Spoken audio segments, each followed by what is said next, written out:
JNV पंडों के 34 बच्चों सहित 102 लोग संक्रमित, एक की गई जान। हिमाचल में कोरोना महामारी के मामलों में बढ़ोतरी हुई है। मंगलवार को स्वास्थ्य विभाग की रिपोर्ट के अनुसार प्रदेश में मंडी जिला के जवाहर नवोदय विद्यालय के 34 बच्चों सहित 102 लोग कोरोना संक्रमित पाए गए हैं। वहीं 91 लोग ठीक भी हुए हैं। हिमाचल में अभी 834 एक्टिव केस मौजूद हैं।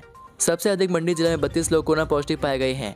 इसके अलावा कांगड़ा में 30, हमीरपुर में 16, शिमला में 10, ऊना में 6, बिलासपुर में 5, सोलन में 3 लोग कोरोना पॉजिटिव पाए गए हैं। मंडी जिला के जवाहर नवोदय विद्यालय पंडोह में मंगलवार को 29 बच्चे पॉजिटिव पाए गए हैं। ये सभी बच्चे 13 से 16 आयु वर्ग के हैं। सीएमओ मंडी डॉक्टर देवेंद्र शर्मा ने मामलों की पुष्टि करते हुए बताया कि जवाहर नवोदय विद्यालय में कुल 34 बच्चे कोरोना पॉजिटिव पाए गए हैं। उन्होंने बताया कि कोरोना संक्रमित पाए गए सभी बच्चों की स्थिति सामान्य है। सैकड़ों पदों को भरने की मंजूरी, 3 लाख विद्यार्थियों को निःशुल्क बैग, जाने कैबिनेट के बड़े फैसले। हिमाचल प्रदेश कैबिनेट की बैठक मंगलवार को राज्य सचिवालय में आयोजित की गई। सीएम जयराम ठाकुर की अध्यक्षता में हुई कैबिनेट बैठक में विभिन्न विभागों में विभिन्न श्रेणियों के सैकड़ों पदों को भरने के अलावा कई बड़े फैसले लिए गए हैं। बैठक में सभी मंत्री मौजूद रहे। प्रदेश सचिवालय में कनिष्ठ कार्यालय सहायक आईटी के स्थान पर लिपिक के 100 पद भरने और वर्ष 2022 और 2023 में संभावित रिक्तियों के दृष्टिगत लिपिक के 50 पदों को भरने की स्वीकृति प्रदान की। कैबिनेट ने वर्ष 2020-21 के लिए अटल स्कूल वर्दी योजना के तहत कक्षा पहली, तीसरी, छठी और 9वीं कक्षा के विद्यार्थियों को निःशुल्क स्कूल बैग प्रदान करने के उद्देश्य से इनकी खरीद, आपूर्ति और वितरण की स्वीकृति प्रदान की। इससे प्रदेश की विभिन्न राजकीय पाठशालाओं में अध्ययनरत लगभग 3 लाख विद्यार्थियों को लाभ होगा और इस पर लगभग 9 करोड़ रुपए की राशि खर्च की जाएगी। कैबिनेट ने राज्य में स्वर्ण जयंती परंपरागत बीज सुरक्षा एवं संवर्धन योजना शुरू करने का निर्णय लिया है। इसका उद्देश्य पारंपरिक फसलों के उत्पादन व उत्पादक क्षमता में वृद्धि, पारंपरिक फसलों की पोषण सुरक्षा में सुधार और किसानों की आय दोगुनी करना है। बैठक में राजस्व मामलों के सुचारू निस्तारण के लिए राज्य के उपमंडलों में सी श्रेणी के कार्यालय कानूनगो के 41 पदों को भरने की स्वीकृति प्रदान की गई। प्रदेश मंत्रिमंडल ने 250 पटवारियों को भर्ती नियमों में छूट देकर कानूनगो पदोन्नत करने का रास्ता साफ कर दिया है। इन पटवारियों को पदोन्नति देने के लिए 2 साल तक की छूट दी गई है। पटवारियों को कानूनगो पदोन्नत होने के लिए कम से कम 6 साल की सेवा अवधि पूरा करना जरूरी है। अब करीब 250 पटवारी पदोन्नत होकर कानूनगो बन सकेंगे और उनकी तैनाती एसडीएम ऑफिस में की जाएगी। इसके साथ ही मंत्रिमंडल ने कई अनेक पदों पर भर्ती करने का भी निर्णय लिया है। मणिगढ़ में गिरी जीप, पति पत्नी की मौत, चालक घायल। हिमाचल प्रदेश के जिला कुल्लू की पार्वती घाटी की चौंग सड़क पर एक जीप दुर्घटनाग्रस्त हो गई है। हादसे में पति पत्नी की मौत हो गई है। एक व्यक्ति घायल हो गया है। पुलिस ने मामला दर्ज कर जांच शुरू कर दी है। जानकारी के अनुसार मंगलवार दोपहर करीब 3 बजे चौंग रोड स्थित कैंची मोड़ सरसाडी के पास एक जीप अनियंत्रित होकर खाई में जा गिरी। जीप करीब 150 फीट नीचे जा गिरी। हादसे की सूचना मिलने के बाद आसपास के लोग मौके पर पहुंचे और इसकी सूचना जरी पुलिस को दी। इस दौरान लोगों ने घायलों को सड़क तक पहुंचाया। बताया जा रहा है कि हादसे में पति की मौके पर ही मौत हो गई, जबकि पत्नी ने रास्ते में दम तोड़ दिया। जेबीटी प्रशिक्षुओं के पक्ष में हिमाचल सरकार दायर की जाएगी पुनर्विचार याचिका, कैबिनेट में हुई चर्चा। हिमाचल प्रदेश सरकार जेबीटी डीएलएड प्रशिक्षुओं के पक्ष में है। सरकार का मानना है कि जेबीटी ही प्राइमरी कक्षाओं को पढ़ाने के लिए उपयुक्त है। मंगलवार को मुख्यमंत्री जयराम ठाकुर की अध्यक्षता में मंत्रिमंडल की बैठक में इस मामले को लेकर विस्तार से चर्चा की गई। प्रारंभिक शिक्षा निदेशक को विशेष तौर पर इस मामले से अवगत करवाने के लिए बुलाया गया। सरकार ने शिक्षा सचिव को हाईकोर्ट से आए फैसले को सुप्रीम कोर्ट में चुनौती देने या हाईकोर्ट में ही पुनर्विचार याचिका दायर करने का फैसला लेने का अधिकार दे दिया है। बैठक के दौरान प्रदेश हाईकोर्ट से जेबीटी मामले पर आए फैसले की तरह राजस्थान हाईकोर्ट से आए विपरीत फैसले पर मंथन हुआ।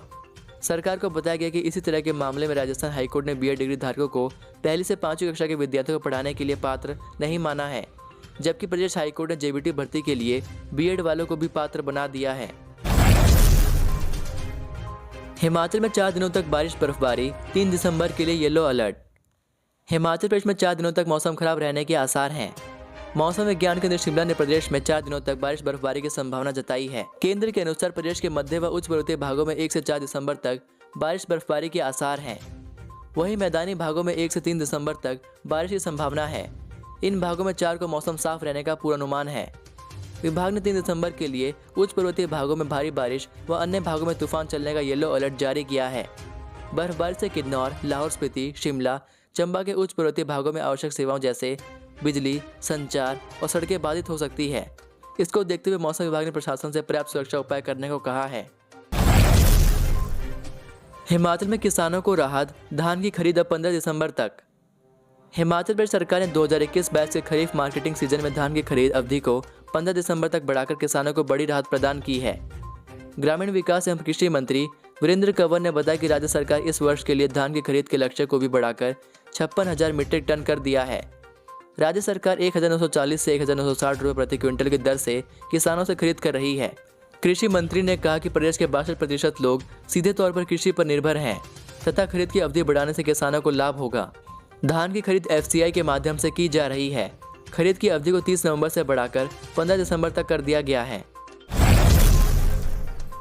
2,500 SMC शिक्षकों के लिए नीति बनाने की तैयारी, हाई पावर कमेटी की बैठक पर टिकी नजरें।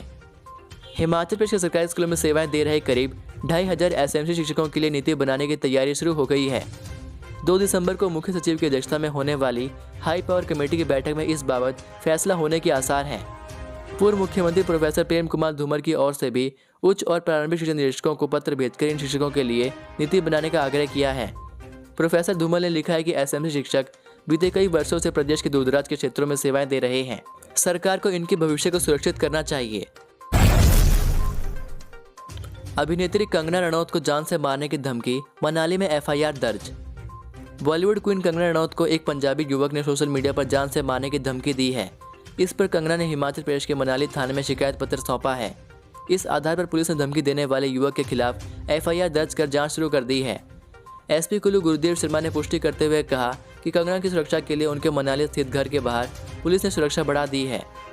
वहीं कंगना ने सोशल मीडिया पर लिखा है कि एक भाई ने उन्हें जान से मारने की धमकी देते हुए कहा कि उधम सिंह ने 20 साल बाद जनरल डायर को मारा था, अब तेरा नंबर भी जरूर आएगा।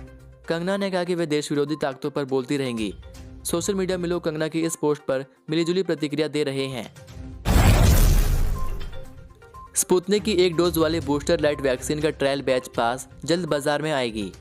भारत में रूस की कोरोना वैक्सीन स्पुतनिक V के बाद अब 1 डोज वाले स्पुतनिक लाइट वैक्सीन जल्द ही बाजार में उपलब्ध होगी। सेंट्रल ड्रग्स लेबोरेटरी कसौली में जांच के लिए आए बैच पास हो गए हैं। कंपनी की ओर से ये बैच क्लिनिकल ट्रायल के रूप में तैयार किए गए हैं। स्पुतनिक लाइट वैक्सीन का उत्पादन जिला सोलन के बद्दी में पनेशिया बायोटेक में किया जा रहा है। कंपनी को इसके उत्पादन के लिए जुलाई में लाइसेंस दिया गया था। इसके बाद ट्रायल के लिए उत्पादन किया गया। स्पुतनिक लाइट वैक्सीन कोरोना को मात देने में कितनी कारगर है, इसका पता भी क्लिनिकल ट्रायल के बाद ही चल सकेगा। स्पुतनिक V की भारत में 2 डोज प्रयोग में लाई जा रही है। इस वैक्सीन को आपात प्रयोग के लिए अप्रैल में मंजूरी मिली थी। आलू की पैदावार कम, फिर भी मंडियों में किसानों की हो रही खूब चांदी। हिमाचल प्रदेश के ऊना जिले की 1700 हेक्टेयर जमीन पर किसान 2 महीने आलू की फसल लगाते हैं। सितंबर से नवंबर के बीच उगाई जाने वाली इस फसल पर इस बार मौसम की मार पड़ी और पैदावार 50% तक गिर गई। इससे किसानों को बड़े नुकसान का डर सता रहा था। हालांकि मंडियों में आलू 1600 से 3000 प्रति क्विंटल तक आलू के दाम मिलने से किसानों को राहत मिली है। इससे एक कनाल में किसानों को 3 से 4 हजार की बचत हुई है। HPSSC ने सुपरिटेंडेंट के फाइनल रिजल्ट सहित 3 पोस्ट कोड के निकाले परिणाम। हिमाचल प्रदेश कर्मचारी चयन आयोग ने मंगलवार को 3 पोस्ट कोड का रिजल्ट घोषित किया है। इसमें सुपरिटेंडेंट ग्रेड 2 का फाइनल रिजल्ट घोषित कर दिया गया है। यह एक पद अनुबंध आधार पर भरा गया है। इस एक पद को भरने के लिए 14 फरवरी 2021 को लिखित परीक्षा आयोजित की गई थी। लिखित परीक्षा के बाद सफल अभ्यर्थियों को 4 को मूल्यांकन प्रक्रिया के लिए बुलाया था। 31 अगस्त को मूल्यांकन प्रक्रिया पूरी हुई थी, जिसका मंगलवार को फाइनल रिजल्ट घोषित कर दिया गया है। इसके साथ ही कर्मचारी चयन आयोग ने स्टेनोटाइपिस्ट पोस्ट कोड 891 की लिखित परीक्षा का रिजल्ट घोषित किया है। इसमें 161 सफल घोषित किए गए हैं। सफल अभ्यर्थियों का स्किल टेस्ट 12 जनवरी को होगा। ये 8 पद अनुबंध आधार पर भरे जाने हैं। वहीं कंप्यूटर असिस्टेंट पोस्ट कोड 785 की लिखित परीक्षा का भी रिजल्ट निकाला है। इसमें 35 सफल हुए हैं। सफल अभ्यर्थियों का 15 नंबर का मूल्यांकन 23 दिसंबर को आयोजित किया जाएगा। ये 10 पद अनुबंध आधार पर भरे जाने हैं। पदों को भरने के लिए 12 सितंबर को लिखित परीक्षा आयोजित की गई थी। डिस्क्रिप्शन में दिए गए लिंक पर क्लिक करके आप रिजल्ट देख सकते हैं। हस्तशिल्प और हथकरघा निगम के सैकड़ों कर्मचारियों को 6% DA, IDC कर्मियों को अनुग्रह राशि। उद्योग मंत्री बिक्रम सिंह ने कहा कि राज्य हस्तशिल्प एवं हथकरघा निगम के सैकड़ों कर्मचारियों को 1 जुलाई 2021 से 6% महंगाई भत्ता मिलेगा। हिमाचल इंपोरियम शिमला के जीर्णोद्धार का कार्य जनवरी माह में आरंभ होगा। हिमाचल इंपोरियम नई दिल्ली के जीर्णोद्धार कार्य के लिए भी सैद्धांतिक मंजूरी दी गई। अधिकारियों को निगम के उत्पादों की उच्च गुणवत्ता बनाए रखने के दृष्टिगत विभिन्न दिशा निर्देश भी दिए। उद्योग मंत्री ने मंगलवार को हिमाचल प्रदेश राज्य हस्तशिल्प एवं हथकरघा निगम के निदेशक मंडल की 187वीं बैठक की अध्यक्षता की। निगम के उपाध्यक्ष संजीव कटवाल ने कहा कि कारीगर और बुनकरों को स्वरोजगार के अवसर प्रदान करने पर विशेष बल दिया जा रहा है। इसी के साथ यदि आपको ये वीडियो पसंद आई हो तो वीडियो को लाइक ज़रूर करें और चैनल पर नए हैं तो चैनल को प्लीज़ सब्सक्राइब ज़रूर कर लें। चलिए मिलता हूँ आपको अगली वीडियो में, तब तक के लिए जय हिंद जय भारत।